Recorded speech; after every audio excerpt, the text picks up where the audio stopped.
देवरानी और जेठानी को मिला गवार ससुराल। डेजी और जेसिका बचपन से सहेलियां हैं। दोनों की गहरी दोस्ती इस बात से ही जाहिर होती है कि दोनों ने स्कूल की पढ़ाई पूरी की, जिसके बाद दोनों ने सेम कॉलेज और सेम सब्जेक्ट के साथ कॉलेज में दाखिला लिया, जहां दोनों राम लखन से दिल लगी कर बैठी। राम, तुमने अपनी मम्मी से मेरे बारे में बात की? राम झिझकते हुए बोलता है। सॉरी जेसिका, वो मैं माँ से बात करने ही वाला था, मगर मेरे दिमाग से उतर गया। Ram, you are too much. ना तो तुम अपनी मम्मी से मेरे बारे में बात कर रहे हो, ना मेरे डैडी से मुलाकात करते हो। जैसे ही जेसिका की जुबान रुकती है, डेजी कहती है, ओ राम जी, बड़ा दुख दीना, तेरे लखन ने बड़ा दुख दीना, सुध बुध बिसराई, मेरी नींद चुराई, मेरा मुश्किल कर दिया जीना, बड़ा दुख दीना। सॉरी, पॉइंट पर आने के लिए गाने का सहारा लेना पड़ा। जरा सोचिए, अगर दोनों सहेलियों की शादी कहीं और हो गई तो आप दोनों को कितना जोर का झटका लगेगा। और जहाँ प्यार ना हो, वैसी शादी उम्र कैद की सजा से बनकर रह जाती है और सारी जिंदगी कोल्हू के बैल की तरह काटना पड़ता है। ये सुनकर बेचारे दोनों भाई के दिल और दिमाग दोनों में हलचल मच जाती है, जिसके बाद वह बिना देरी किए जेसिका और डेजी से शहर के मंदिर में शादी कर लेते हैं, जिसके बाद दोनों सहेलियां बन जाती हैं, देवरानी और जेठानी। मुझे तो यकीन ही नहीं हो रहा कि हमारी शादी हो गई। अगर पहले पता होता कि आप और देवर जी हमें खोने के ख्याल से इतना डरते हो तो इतनी देरी नहीं होती। खैर कोई नहीं, देर आए दुरुस्त आए। जेसिका, हमने शादी तो कर ली, अब तुम्हें हमारे घर वालों से मिलना है। तो ले चलो हमें हमारे ससुराल वालों से मिलवाने। फिर क्या था, दोनों देवरानी जेठानी अपने साजन के साथ चल पड़ती हैं ससुराल। तकरीबन 23 घंटों के बाद ट्रेन छपरा स्टेशन पर रुकती है। ओह गॉड, लखन, ये तुम हमें कहाँ ले आए? एक तो इस स्टेशन का नाम इतना अटपटा सा है, छपरी लोग भरे हुए हैं इस सो कॉल्ड छपरा स्टेशन पर। बस ऐसा समझ लो कि इस स्टेशन से ही तुम दोनों देवरानी जेठानी का ससुराल शुरू हो गया। कुछ ही देर बाद सभी ससुराल पहुंचते हैं, जहां दरवाजे पर खड़ी दुलारी को देखकर राम कहता है, ये रहा तुम्हारा ससुराल और सामने खड़ी है तुम्हारी सास। अरे देखो तो दुलारी, तुमने दोनों अनमोल रतन गांव आई गए। जहां परिवार को देखते ही राम लखन का चेहरा खुशी से खिल जाता है, वहीं देवरानी जेठानी को जैसे सदमा लग जाता है और वह फुसफुसाती हुई बोलती है, ओह गॉड, जेठानी जी, हमारे ससुराल वाले तो शुद्ध देसी देहाती निकले। इनकी ये गवारों वाली भाषा तो मेरे सर से होकर गुजर रही है। अब कर भी क्या सकते हैं डेजी, हमने खुद ही अपने पैरों पर कुल्हाड़ी मार ली। हमने तो इन राम लखन को लल्लन टॉप समझकर शादी की, सोचा नहीं था कि ये लल्लू राम निकलेंगे। अरे बहू, दूर क्यों खड़ी हो? अपने ससुराल वालों को देखकर खुश नहीं हुई क्या? नहीं सासू माँ, वो सफर काफी लंबा था ना, इसलिए थोड़ी थकावट हो गई है। सास देवरानी जेठानी को ससुराल के सभी सदस्य से मिलवाती है, जिसमें ससुर हजारी प्रसाद, दादी सास उमावती और नंद निमकी से मिलवाती है। जैसे तैसे दोनों जेठानी देवरानी का दिन ससुराल में शुरू होता है। बहू, ये ले खेत की मिट्टी लाई हूँ, इसे चूल्हा लीप देना, तब ही चूल्हे पर कढ़ाई चढ़ाना। क्या इस घर में मिट्टी के चूल्हे पर खाना बनता है? जबकि जमाना इतना आगे बढ़ गया है। अरे आजकल तो गरीब से गरीब घर में एलपीजी गैस चूल्हा मिल गया है। या तो आप पैसे खर्च करने से कतराते हैं, या शायद हमारे गवार ससुराल वाले गांव से बाहर ही नहीं निकले। रहने दीजिए जेठानी जी, क्योंकि हम बहुओं का सासू जी को समझना सर में दीवार मारने के बराबर है। अगर हमारे ससुराल समझदार होता तो घर का नजारा ऐसा होता। यहाँ ना सोने के लिए पलंग है, ना ठंडे पानी के लिए एक फ्रिज, और ना घर में आने जाने वाले मेहमानों की खातिर कुर्सी है। इसलिए तो जो भी आता है चटाई पर ही पसर जाता है। बहुओं के ताने बाने सुनकर बेचारी सीधी साधी सास जाकर ससुर और अपने दोनों बेटों को सारी बात बताती है। तभी उमावती कहती है, अरे हमके तो पहले से ही बुझात रहे कि दोनों शहरी देवरानी जेठानी हमारे हंसते खेलते घर संसार में जरूर जहर घोल दी। अम्मा तुम ना बेमतलब तिल का तार न बनाओ। राम लखन, तुम दोनों बहुओं के लिए पलंग खरीद लाओ, काहे कि दोनों शहर में पली बड़ी हैं। जी पिताजी। ससुरा के समझाए अनुसार दोनों देवरानी जेठानी के पति उनके लिए 2 पलंग खरीद ले आते हैं, जिसे देखकर देवरानी तानेबाजी की तान छेड़ते हुए कहती है, थैंक गॉड, कम से कम हमारे गवार ससुराल में फाइनली ढंग का एक फर्नीचर तो आया। शायद हमारे गवार ससुराल वाले के भेजे में भरा भूसा थोड़ा घर कर गया है। ऐसे ही समय बीतता जाता है, मगर दोनों बहुएं अक्सर अपने गवार ससुराल वालों पर बड़बड़ाती रहती। एक दोपहर दोनों देवरानी जेठानी कमरे में बैठी बातें कर रही थी। तभी ननद निमकी दरवाजे पर खड़ी बोलती है, एक्सक्यूज मी भाभी, मैं आई अंदर ढूकिंग। नंद की टूटी फूटी अंग्रेजी सुनकर दोनों देवरानी जेठानी जोर जोर से हंसती हुई उसकी हंसी उड़ाने लगती हैं। वाह, हमारी अक्लमंद ननद, आज तुमने भी अपनी जुबान से गवारों वाले ज्ञान की झलक दिखला ही दी। जरा एक बात तो बताना, तुमने स्कूल के पीछे बैठकर पढ़ाई की थी? अरे नहीं नहीं डेजी, जब ऊपर वाला ज्ञान बांट रहा था तब हमारी ननद और हमारे शुद्ध देसी ससुराल वाले साथ मिलकर गधा चला रहे थे, इसलिए गवार रह गए। शहर से आई अपनी भाभी के मुंह से ऐसा सुनकर ननद की आंखें नम हो जाती हैं और वो वहां से चली जाती है। समय बीतता है और गुजरते दिनों के साथ दोनों देवरानी जेठानी के जुबान से ससुराल वालों को गवार बोलने का बोलबाला बेतहाशा बढ़ जाता है, जिसे देखकर ससुराल के सभी सदस्य उनसे कटे कटे रहने लगते हैं। जेठानी जी, ये हमारे गवार ससुराल तो आजकल हुआ क्या है? कुछ दिनों से इनकी गवारपंथी देखी नहीं।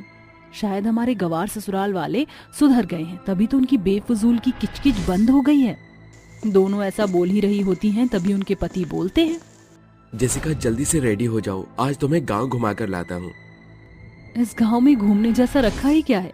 राम, हमारे गवार ससुराल वालों की अजीबोगरीब हरकत क्या कम है? मगर जेठानी जी, हमें कौन सा टैक्स भरना है? वैसे भी इस छप्पर चढ़ी छत के नीचे रहकर अपने गवार ससुराल वालों के संग रहकर मैं बोर हो गई हूँ। चलते हैं ना। दोनों देवरानी जेठानी झटपट से अपने पतियों के साथ गांव की सैर सपाटे के लिए निकल जाती हैं, जहां राम और लखन उन्हें नदी पोखर दिखाते हैं, जहां औरतें झुंड में कपड़े धोते हुए बातें कर रही थी। जिसके बाद वह उन्हें खेत खलिहानों में काम करते हुए किसानों को दिखाते हैं और ये सब देखकर वह चिढ़ते हुए नाक चढ़ा कर कहती हैं, छी, ये गवार लोग कैसे मिट्टी में सने हुए हैं। लखन, तुम खड़े क्या हो, मुझे घर लेकर चलो। डेजी, जरा उन किसानों पर गौर करो जिनका शरीर मिट्टी में सना हुआ है, फिर भी उनके चेहरे पर चमक है, क्योंकि वो एक दूसरे के साथ मेल मिलाप के साथ मेहनत में मगन है। उस पोखर पर देखो, उनके घर आंगन में हैंडपंप नहीं, इसलिए उनकी जरूरत पोखर से जुड़ी है। फिर भी उनके माथे पर उसे पाने की ललक नहीं, बल्कि चेहरे पर खुशी की लाली झलक रही है। मगर शायद ये तुम्हारी समझ से परे है, क्योंकि तुम्हारे लिए ये गंवार है, मगर हमारे लिए ये गांव परिवार है। शायद लखन की बात तुम्हारी समझ आ गई हो। गांव के लोग जुबान के साफ होते हैं, इसलिए जो भी आता है बोल देते हैं, मगर उनके मन में मैल नहीं होता, न ही वो शहरी लोगों की तरह दोहरा दिखावा करते हैं। दोनों भाइयों की फटकार देवरानी जेठानी के जुबान पर चुप्पी जड़ जाती है। फिर घर पर, कैसा लगा मेरी बहुओं को गांव? आप सभी हमारे कहे सुने के लिए माफ कर दीजिए। हमने घर में ऐशो आराम की चीजों के घटी देखकर आपको गवार शब्द के तराजू में तोला।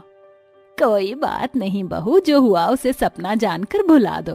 बस एक बात याद रखना, किसी भी इंसान को शहर, गांव या भाषा भाव के कारण फिर कभी गवार मत कहना, क्योंकि भगवान ने हर इंसान को अधूरा बनाया है। कोई भी अपने आप में पूरा नहीं है।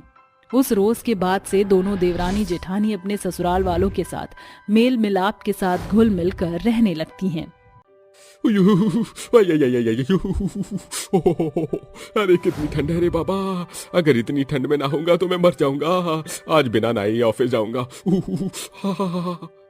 जैसे ही हैरी बाथरूम से बाहर निकलता है, उसकी पत्नी अनन्या उसे देखते ही कहती है, अगर आज आपने नहाने में कोई बहाना बनाया तो मुझसे बुरा कोई नहीं होगा। अरे भगवान, क्यों तुम मुझ पर इतने जुल्म कर रही हो? अरे छोड़ दो, मुझे जाने दो। अगर मैं नहा लूंगा तो मेरे प्राण निकल जाएंगे। जरा पानी देखो कितना ठंडा है। अरे तो किसने कहा कि ठंडे पानी में नहाओ? अरे तुम नहाने के लिए पानी को गर्म भी तो कर सकते हो। लेकिन पानी कैसे गर्म करूं? पानी गर्म करने के लिए मुझे बहुत इंतजार करना होगा। इंजीनियर होकर मुझसे ये पूछ रहे हो? खुद कोई उपाय ढूंढ लो। ऐसा कहकर अनन्या रसोई में रोटियां बनाने के लिए चली जाती है, जिसके बाद हैरी अपने बाथरूम में जाता है और सोचने लगता है, अब मैं इस पानी को कैसे गर्म करूं, मुझे तो कुछ समझ नहीं आ रहा। हैरी बाथटब के अंदर भरे हुए पानी में हाथ डालकर देखता है, जिसके बाद उसके रोंगटे खड़े हो जाते हैं, जिसके चलते उसे एक आइडिया आता है। अरे जब मैं एक इंजीनियर हूँ तो मैं कुछ भी कर सकता हूँ। मैं इस पानी को मिनटों में गर्म कर सकता हूँ, और वो भी बिजली से। हैरी एक लोहे की रॉड लेकर आता है, जिसके बाद वह उसमें बिजली के तार जोड़कर बाथटब में डाल देता है और बिजली के तारों को बोर्ड में लगा देता है। मुझे लगता है ये आइडिया बहुत जल्दी काम आएगा। जरा देखूं तो सही पानी कितना गर्म हुआ है। जैसे ही हैरी बाथटब के अंदर हाथ डालता है, उसे बिजली का एक बहुत बड़ा झटका लगता है, जिसके चलते वो बहुत दूर जाकर गिरता है। हाय रब्बा, ये क्या, मेरी तो कमर टूट गई। अरे मैंने तो ये सोचा ही नहीं था कि अगर मैं पानी के अंदर बिजली का तार डालूंगा तो उससे मुझे बहुत बड़ा झटका लग सकता है।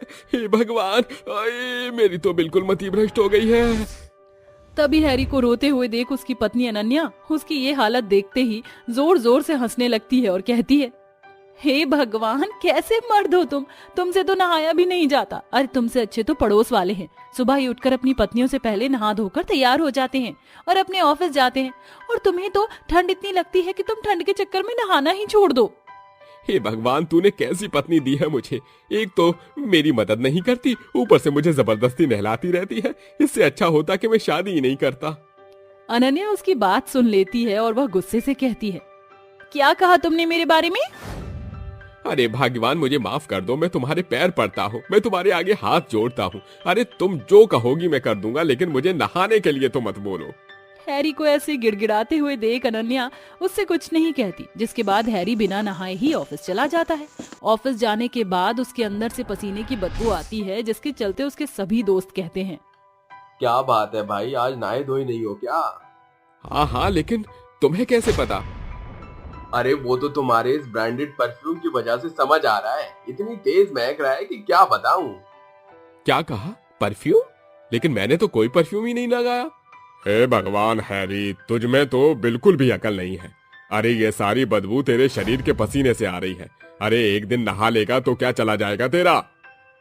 अरे अब तुम्हें क्या पता एक मर्द का दर्द। इतनी ठंड लगती है कि क्या बताऊं। जरूरी नहीं कि हर मर्द को दर्द नहीं होता, मुझको तो बहुत दर्द होता। हैरी का रोता हुआ मुंह देखकर उससे कोई कुछ नहीं कहता, जिसके बाद ऑफिस के सभी लोग अपने मुंह पर मास्क लगाकर बैठ जाते हैं। शाम होते होते जब हैरी ऑफिस से बाहर निकलता है तो वह ठंड में ठिठुरते हुए एक नदी के किनारे से गुजर रहा होता है, जहां वह कई सारे लड़कों को नहाते हुए देखता है। हे भगवान, इन लोगों को देखकर तो मुझे ही ठंड लग रही है। ये बेचारे इतनी ठंड में, और वो भी शाम के वक्त, इस नदी के किनारे कैसे नहा रहे हैं। मुझे इनके लिए कुछ करना चाहिए, आखिर मैं एक इंजीनियर हूँ। तभी हैरी को एक आइडिया आता है।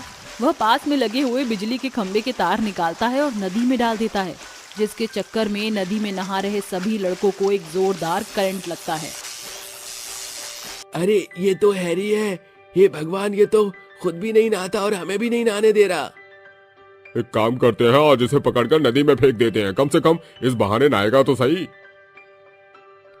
नदी में से निकलकर सभी लड़के हैरी को पकड़ लेते हैं और उसे पकड़कर नदी के अंदर फेंक देते हैं, जिसके चलते हैरी पानी से पूरी तरह भीग जाता है और ठंड से अपने दांतों को किटकिटाने लगता है। अरे तुम लोगों ने ये क्या कर दिया? तुम लोगों को थोड़ी भी शर्म नहीं आई? अरे कितनी ठंड हो रही है, अब मैं ऐसे घर पर कैसे जाऊंगा? एक तो मैं तुम्हारा भला सोच रहा था और तुमने मुझे ही पानी में धो दिया। अरे तुम हमारा भला कर रहे थे या तुम हमें जान से मार रहे थे? अगर तुम ऐसे बिजली के नंगे तार पानी में डालोगे तो हम जान से भी जा सकते हैं। एक तो इतनी ठंड है, ऊपर से हम लोग नदी में नहा रहे थे, ऊपर से तुमने हमें 440 वोल्ट का झटका दे दिया। देखो अभी भी हमारे शरीर के रोंगटे खड़े हैं। हैरी वहां से थिरथिराते हुए निकल जाता है, जिसके बाद वह अपने घर पहुंचता है। उसकी ये दुर्दशा देखकर अनन्या हैरान रह जाती है और उससे कहती है, अरे ये क्या, ये तुमने अपनी हालत क्या बना रखी है? वैसे तो तुम्हें नहाना बिल्कुल भी पसंद नहीं है और तुम बाहर से इतनी ठंड में भीगते भीगते आ रहे हो। हैरी अनन्या की किसी भी बातों का जवाब नहीं देता और वह चुपचाप अपने कमरे में जाकर बिस्तर में दुबक जाता है। हे भगवान, मैं तुम्हारा क्या करूं? तुमने तो सारे बिस्तर भिगो दिए। अब चुपचाप यहाँ से उठो और जाकर बाथरूम में नहा लो। अगर अब तुमने मेरी बात नहीं मानी तो मैं अरे तो मैं से आगे तो बढ़ो। तो मैं ठंडे ठंडे पानी की बाल्टी लाकर तुम्हारे ऊपर उड़ेल दूंगी। अरे भगवान, तुमने मेरी अनोखी जान खा रखी है। मेरे सिर पर तांडव करना बंद करो, मैं जा रहा हूँ नहाने। हैरी अनन्या से ऐसा कहने के बाद बाथरूम में घुस जाता है और पूरे 1 घंटे तक ठंडे ठंडे पानी को दूर से खड़ा हुआ देखने लगता है। मुझे अपने आप को हौसला देना पड़ेगा। अगर मैं अपने आप को हौसला नहीं दूंगा तो फिर मैं नहा भी नहीं पाऊंगा। इसलिए मुझे कोई अच्छा सा गाना गाना चाहिए। हाँ, अरे ठंडे ठंडे पानी से नहाना चाहिए, ठंडे ठंडे पानी से नहाना चाहिए, गाना आए या ना आए गाना चाहिए। हे भगवान, हौसला तो मिल नहीं रहा, ऊपर से इस गाने से और ठंड बढ़ रही है। अनन्या बाथरूम के बाहर खड़ी होकर बाथरूम का दरवाजा खटखटा कर बोलती है, अरे अब गाना ही गाते रहोगे या फिर नहाओगे भी? पता नहीं कैसा पति दिया है भगवान ने जिसे नहाने से इतना डर लगता है। अनन्या बाहर बड़बड़ाते हुए ऐसा बोल ही रही होती है कि तभी हैरी बाथरूम का दरवाजा खोलता है और अनन्या से कहता है, आज चाहे कुछ भी हो जाए मैं नहा कर ही रहूंगा। मेरे पास एक बहुत अच्छा आइडिया है। हैरी बाहर से कुछ लकड़ी और कोयले ले आता है, जिसके बाद वह उन सभी लकड़ी और कोयले को बाथ टब के नीचे लगा देता है और लकड़ियों को जला देता है, जिसके चलते धीरे धीरे बाथ टब का पानी गर्म होने लगता है। आखिरकार अब मैं अच्छे से नहा सकता हूँ। उस दिन हैरी बाथ टब के अंदर घुसकर अच्छे से नहाता है, जिसके बाद अब उसे जब भी नहाना होता है तो वह अपने बाथ टब के नीचे ही लकड़ियां और कोयले जलाकर पानी को गर्म कर लेता है और फिर नहाता। जादुई थाली। अजी क्यों जिद पर तने हुए हैं? धरती पर खड़े होने का बल नहीं बचा तुम्हारे शरीर के भीतर। राम ना करे तुमको कुछ हो गया तो इस बुढ़ापे में मैं किसके सहारे काटूंगी? पन्ना, अगर जाऊंगा नहीं तो कमाऊंगा क्या? फिर खाएंगे क्या? ये पापी पेट तो नहीं मानेगा ना। कितना आस लगाई थी कि मेरे दोनों बेटे राम लखन बनकर हमारे बुढ़ापे की लाठी बनेंगे, मगर लुगाइयों के आते ही गिरगिट की सी चाल बदल दिखाई उन्होंने। बेटों के छोड़ जाने के बाद 60 वर्षीय गजोधर अपनी पत्नी पन्ना के संग गांव के अंतिम छोर में बसे नदी के किनारे एक गुमटी डालकर गुजर बसर कर रहे थे। अच्छा, मैं जाता हूँ, तुम भीतर से किवाड़ कस लो। घर का दाना पानी चलाने के खातिर गजोधर सारा दिन सड़कों पर घूमकर कबाड़ टटोलता और उन्हें बोरियों में भरकर मोहसिन भंगार वाले के हाथों बेचा करता था। राम राम मोहसिन भाई, ये लो, जल्दी से इस कबाड़ का भार तोलकर दाम दे दो। ये लो चचा जान, 15 किलो कबाड़ था, जिसके कुल मिलाकर बनते हैं 150 रुपया। अरे जो भी बन पड़ता है दे दो भाई। गजोधर उन पैसों के मुट्ठी में बांधकर घर लौटते हुए खुद से बतियाते हुए बढ़ता जा रहा था। एक सवेर से सांझ तक घुमक्कड़ की तरह किवाड़ बिन चुनकर भी सिर्फ 150 रुपए हाथ लगे हैं। ये तो बनिए की उधारी चुकाने में ही बराबर हो जाएगी। आज का राशन पानी कैसे मोल लूंगा? गजोधर को जो बात पूरे रास्ते खलती है उसके संग वही होता है।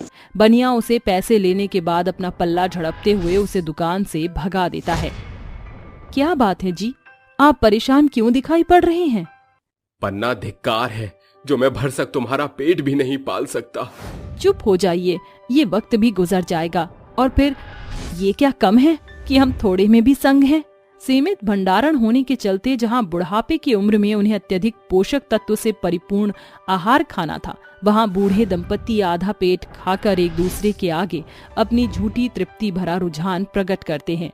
हर एक दिन गजोधर सड़क पर घूमकर जो कबाड़ चुनता, उसी से वह रात में अपने पेट की आग को बुझा पाते थे। एक रोज जब गजोधर घर लौटते हुए कहता है, सवेरे से अब तक एक पैसे का भी कबाड़ नहीं दिखाई पड़ा। एकाएक उसकी बूढ़ी निगाह रास्ते के बीचों बीच पड़ी एक साधारण थाली पर जाती है। गजोधर उसे लेकर घर आकर अपनी पत्नी को देता है। पन्ना, ये देखो, मुझे चौराहे के बीचों बीच ये थाली मिली। इसकी चमक और दमक देखकर तो ऐसा लग रहा है कि किसी बर्तन व्यापारी के ट्रक से गिर पड़ी थी। आज आपको इसी थाली में खाना परोसती हूँ। पन्ना उस थाली को धो पोंछकर उसे गजोधर के आगे बिछाकर जैसे ही उसमें थोड़ा सा चावल परोसती है, थाली के चारों ओर एक तेज चुभने वाली चमक प्रकाशमान होती है और दोनों की आंखें चकाचौंध रह जाती हैं। अरे तुमने तो इसमें जरा सा चावल का कतरा डाला था, फिर ये थाली अपने आप चावल से लबालब कैसे भर गई? कहीं ये माँ अन्नपूर्णा की दया तो नहीं है? मुझे तो ये माया इस जादुई थाली की लगती है। देखो, एकाएक इस थाली का रंग भी साधारण से सुनहरा हो गया। जादुई थाली का पुख्ता प्रमाण जानने के खातिर पन्ना थाली के भीतर के चावल को निकालकर इस बार उसमें कच्चा दाल डालती है। जादुई थाली एक बार फिर अपनी माया को प्रकट करती है। मैंने इस थाली के भीतर दाल के चुनिंदा दाने डाले थे, मगर इसका पूरी तरह भरना इसके जादुई होने का पुख्ता प्रमाण दे चुकी है। काश कि हमारे पास कुछ पैसे होते तो हम उसे भी इस जादुई थाली के सहारे बढ़ा सकते थे ना पन्ना। पैसे ना सही, मगर अब ये जादुई थाली पैसे कमाने का जरिया जरूर बनेगी। मगर कैसे? पन्ना टोकरी में पड़े अल्प सब्जियों को जैसे ही जादुई थाली में डालती है, थाली के भीतर सैकड़ों सब्जियों की भरमार लगकर जमीन पर गिरने लगती है। अरे इस जादुई थाली के तो खेल निराले हैं। एक ही क्षण में कैसे एक आध सब्जियों को ठेला भर सब्जियों में बदल डाला। जादुई थाली से मिले सब्जियों को बड़े से टोकरी में भरकर बूढ़ा गजोदर उन्हें माथे पर लाद कर बेचने के लिए चल पड़ता है।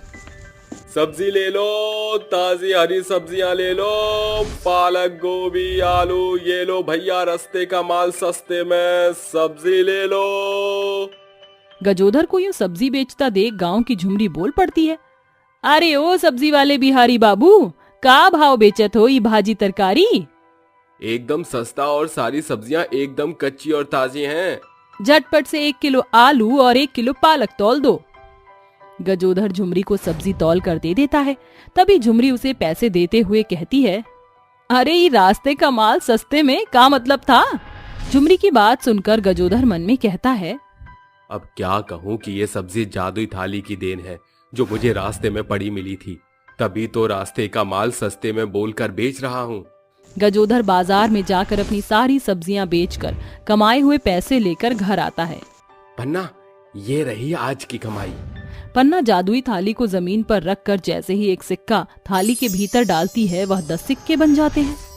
इसका अर्थ इस जादुई थाली की खासियत यह है कि जो कुछ भी इसमें एक अंश डाला जाएगा, ये उसे 10 गुना करता है। फिर पन्ना एक साथ सभी सिक्के और नोटों को जादुई थाली में एक साथ डालती है कि सिक्के लावे के फूटने की सी ध्वनि करते हुए थाली को ऊपर तक भर देते हैं। जादुई थाली, तुम्हारा बहुत बहुत शुक्रिया जो तुमने इन चंद पैसों को अपने जादू से इतना बढ़ाया है कि हमारे कमाई के रास्ते खुल सके। दोनों संग मिलकर उन पैसों को बैठकर गिनती करते हैं, जिसके बाद सुबह गजोदर कहता है, तो क्या सोचा आपने? रात भर सोचने के बाद मैंने ये तय किया है कि जिस जादुई बर्तन से मुझे ये पैसे मिले हैं उसे मैं बर्तन बेचने का काम खोलूंगा। उसी दिन गजोदर एक खाली पड़ी दुकान खरीदकर उसमें बर्तन बेचने का कारोबार शुरू करता है, जहां सतपाल आकर कहता है, अरे चाचा, जरा थाली दिखाना। तभी उसके बगल में बैठी पत्नी झुमरी कहती है, हाय दैया सजनवा, ईता उन्हें भाजी तरकारी वाले चाचा हैं जौन से हम कल सब्जी खरीद रहे। इतनी जल्दी धंधा हेर फेर कर डाला? अरे बिटिया, जो बीत गया वो बीत गया। अब ये पन्ना बर्तन भंडार ही मेरा पुख्ता काम है। गजोदर एक एक करके उन्हें कई बर्तन दिखाता है। तभी झुमरी की नजर कोने में रखी जादुई थाली पर पड़ती है। वो थाली की नक्काशी बड़ी नीक है। माफ करना, वो थाली बिकाऊ नहीं, दरअसल वो थाली इस बर्तन की दुकान की शोभा है।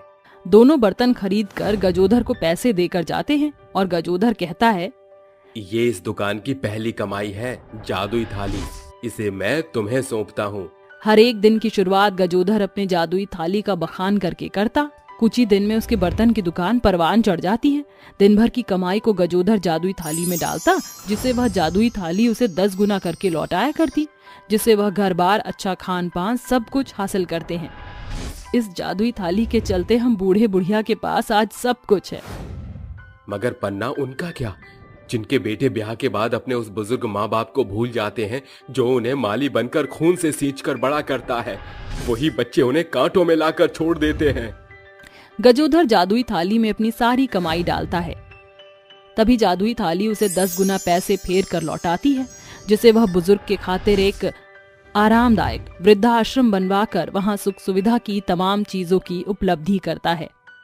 हम बूढ़े बुढ़िया ने जो झेला है वो अब उम्र के इस पड़ाव में किसी और बुजुर्ग को नहीं झेलना होगा।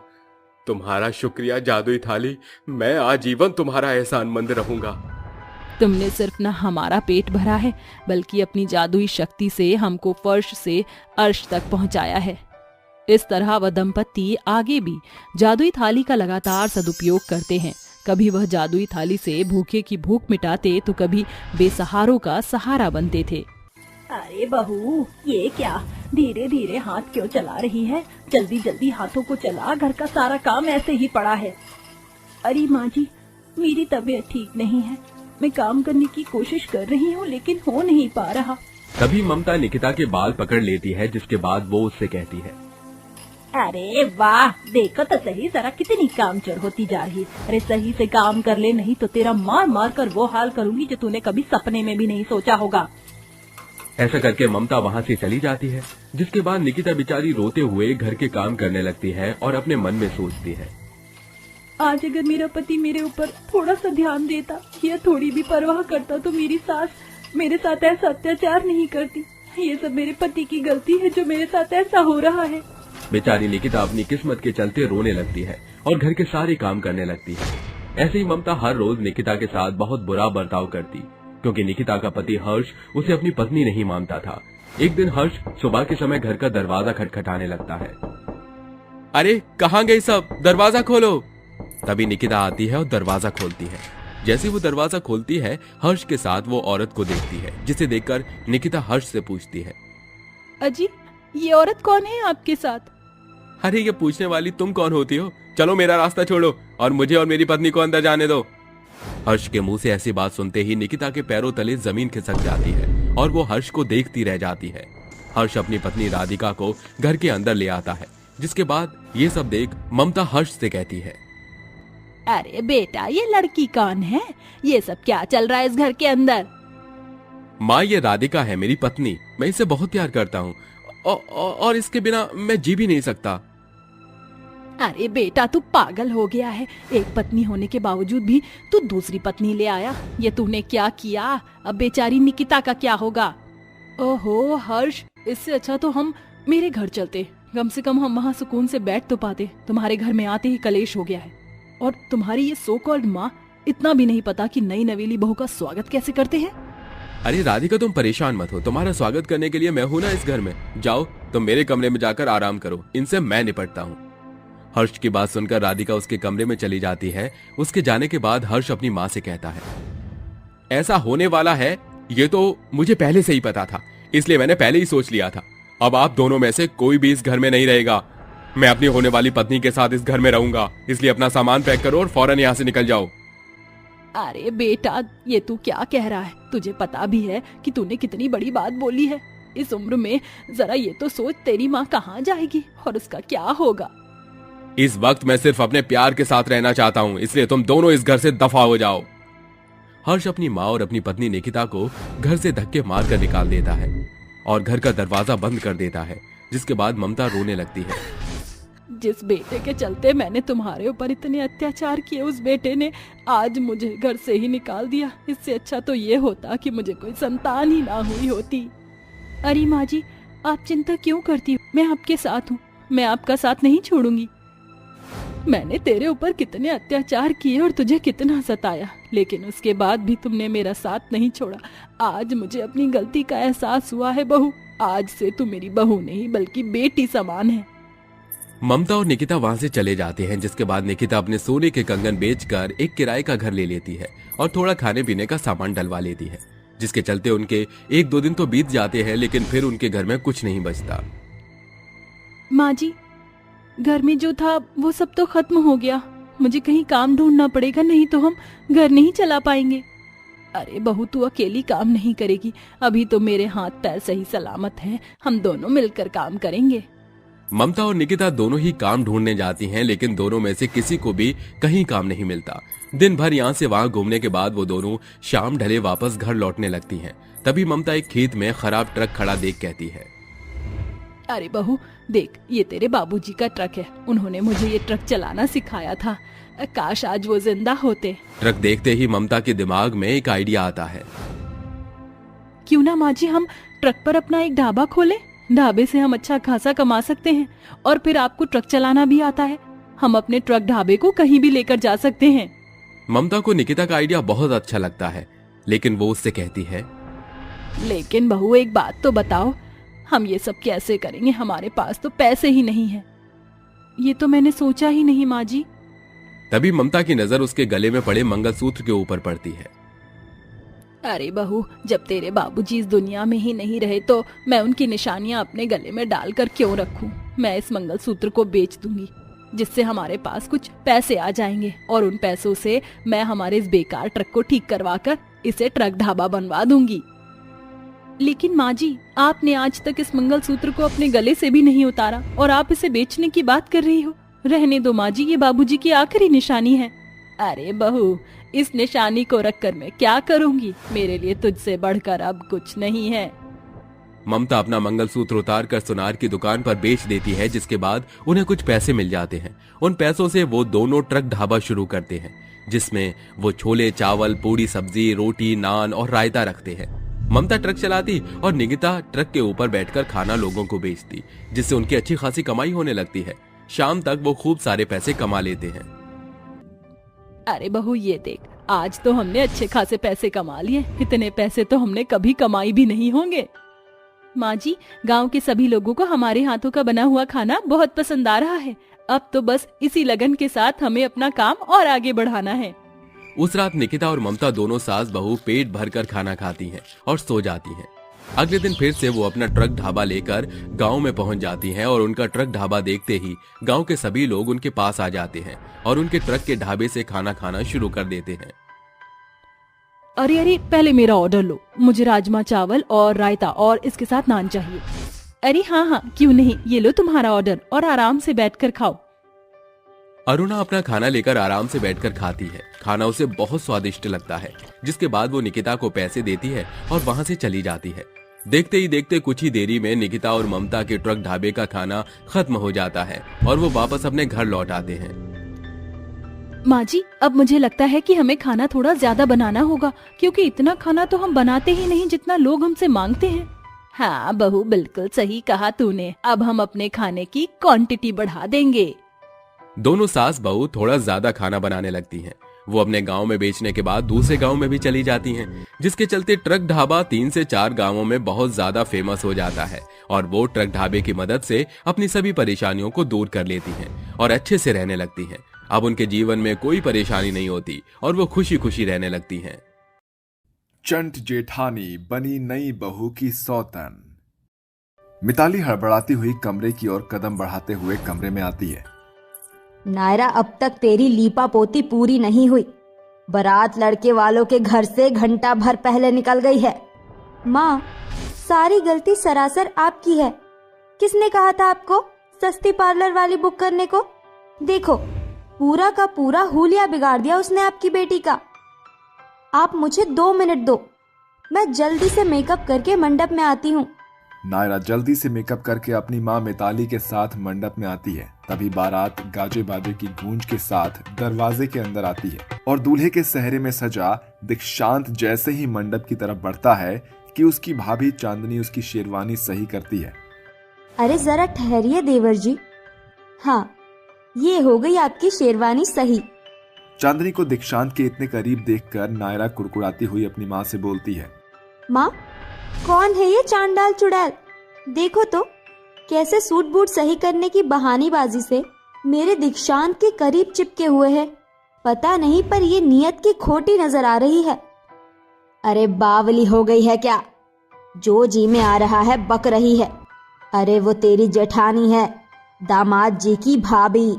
अपनी माँ की फटकार सुनकर नायरा चुप हो जाती है, जिसके बाद नायरा और दीक्षांत जैसे ही जयमाले के लिए स्टेज पर चढ़ते हैं, चांदनी भी दीक्षांत के बगल में आकर खड़ी हो जाती है। हेलो नायरा, मैं चांदनी हूँ, दीक्षांत की भाभी और नाते में तुम्हारी जेठानी। जानती हूँ जेठानी जी। अब अगर आपने अपना परिचय दे दिया तो नीचे उतर जाइए। नायरा का उखड़ा हुआ रवैया देखकर चांदनी चिढ़कर नीचे उतर जाती है, जिसके बाद जयमाले की रस्म पूरी हो जाती है। कुछ ही देर के बाद दोनों की शादी हो जाती है और विदाई के वक्त चांदनी अपनी देवर और देवरानी के बीच में जाकर बैठ जाती है, जिसे देखकर नायरा बोलती है, जेठानी जी, बाकी की गाड़ियां तो बिल्कुल खाली पड़ी है, फिर भी आप हमारे बीच आकर बैठ गई। हाँ हाँ, वो हुआ यूं देवरानी जी कि सारी गाड़ी पहले ही ससुराल के लिए रवाना हो गई और मैं पीछे छूट गई। फिर बच गई थी दूल्हे की गाड़ी, इसलिए इसमें सवार होना पड़ा। हाँ नायरा, वैसे भी कुछ ही देर की बात है। दोनों देवरानी जेठानी एक दूसरे की आंखें पढ़ते हुए मन ही मन फुसफुसाना शुरू कर देती हैं। बहुत तेवर दिखा रही थी स्टेज पर। शायद तुम्हें पता नहीं देवरानी जी, चांदनी क्या चीज है। तुम्हारी आंखें साफ बता रही है कि तुम अपनी जेठानी को यहाँ देखकर राख हो रही हो। अच्छी चाल चली है जेठानी जी, मगर अब तक तुमने अपनी देवरानी का दाव देखा नहीं। बस अब मुझे ये जानना है कि जेठानी जी के दिमाग में दीक्षांत को लेकर कौन सी खुराफाती खिचड़ी पक रही है। अगर मेरा शक सही साबित हुआ तो इसी राख में तुम्हें खाक न किया तो मैं अभी नायरा नहीं। कुछ ही देर में गाड़ी नई बहू के ससुराल के बाहर आकर रुकती है, जहां आरती की थाली लिए खड़ी सास बोलती है, नई बहू, इस कलश को अपने दाहिने पांव से उड़ेलकर भीतर आ जा। जी माँ जी। इतने के बाद अंगूठी ढूंढने की रस्म शुरू हो जाती है, मगर चांदनी की नजर अभी दीक्षांत पर टिकी थी। ये जेठानी जी दीक्षांत को ऐसे घूर घूर कर क्यों देख रही है, जैसे खा ही जाएगी। जी तो कर रहा है कि जेठानी जी की आंखें नोचकर चील कौओं को खिला दूं। अरे क्या हुआ नई बहू, तेरा ध्यान कहाँ है? दीक्षांत ने तुझे हरा दिया। जाने दीजिए माँ जी, शायद मेरी देवरानी जी शय को मात देना नहीं जानती। जी नहीं भाभी, आप अपनी देवरानी को कच्ची खिलाड़ी समझने की भूल कर रही हैं।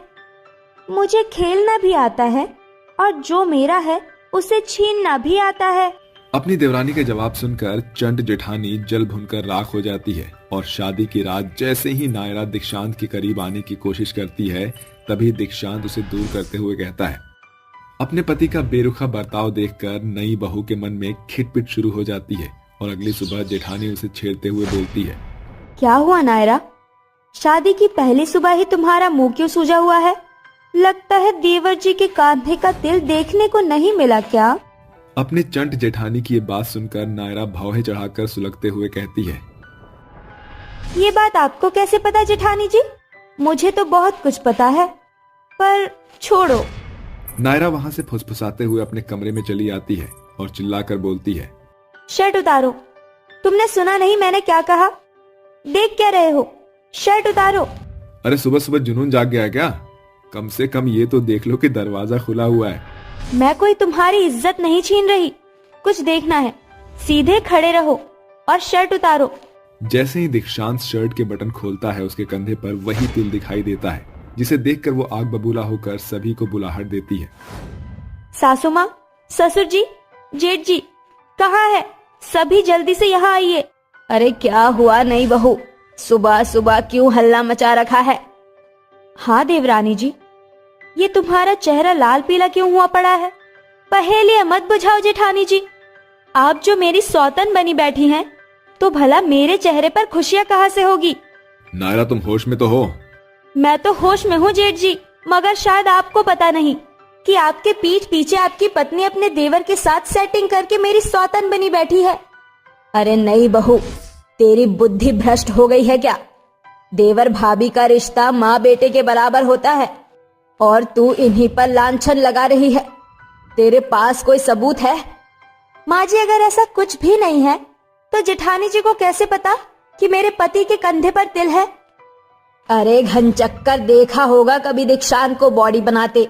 बेवकूफ, बात का पतंगड़ बना दिया। अब अपने दिमाग के घोड़े दौड़ाना बंद कर और चाय बना। सवेरे सवेरे सर में दर्द दे दिया। इसके बाद सभी वहां से चले जाते हैं और चंड जेठानी कहती है, मैंने तो तुम्हें सिर्फ झूठी हवा दी थी देवरानी जी, मगर तुम तो सचमुच में सुलग गई। इस तरह देवर और जेठानी के चक्कर की बात कुछ दिनों में दब जाती है, मगर कहते हैं ना कि सच को चाहे कितना भी छिपाने की कोशिश क्यों न करो, वो एक न एक दिन सामने आ ही जाती है। एक रात नायरा को गहरी नींद में पाकर दीक्षांत कमरे से निकलकर अपनी भाभी के कमरे में आता है। तभी नायरा खिड़की पर खड़ी होकर उसकी बातें सुनने लगती है। कितनी देर लगा दी दीक्षांत, कब से तुम्हारा इंतजार कर रही थी। क्या करूं यार, वो नायरा रात भर उल्लू की तरह जगराता किए रहती है, वरना दीक्षांत चांदनी से अकेले मिलने का चांस छोड़ता है क्या? जमाने के लिए भले ही भाभी माँ के समान होती है, मगर इस दीवाने देवर के लिए तो तुम दिलरुबा हो।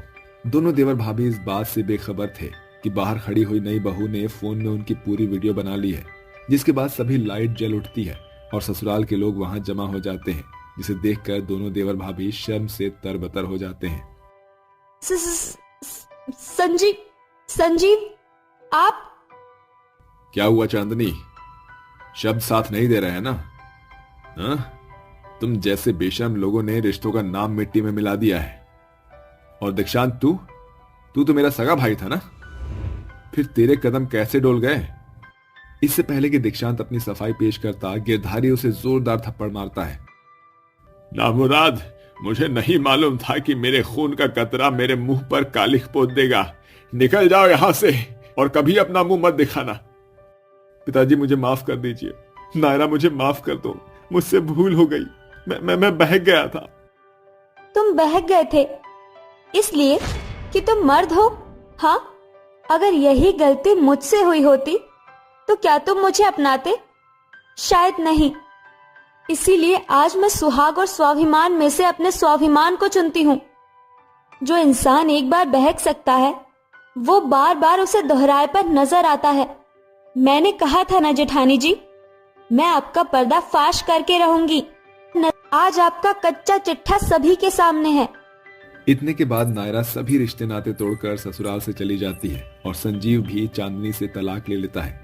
मगर देवर भाभी का एक गलत रिश्ता 4 जिंदगियां बर्बाद कर देता है। कड़वा कथन है, मगर रिश्तों की डोर उस कच्चे धागे की जैसे होती है जो भरोसे के गांठ पर टिकी होती है, जिसे बनाने में जिंदगी बीत जाती है मगर टूटने में सिर्फ एक लम्हा लगता है।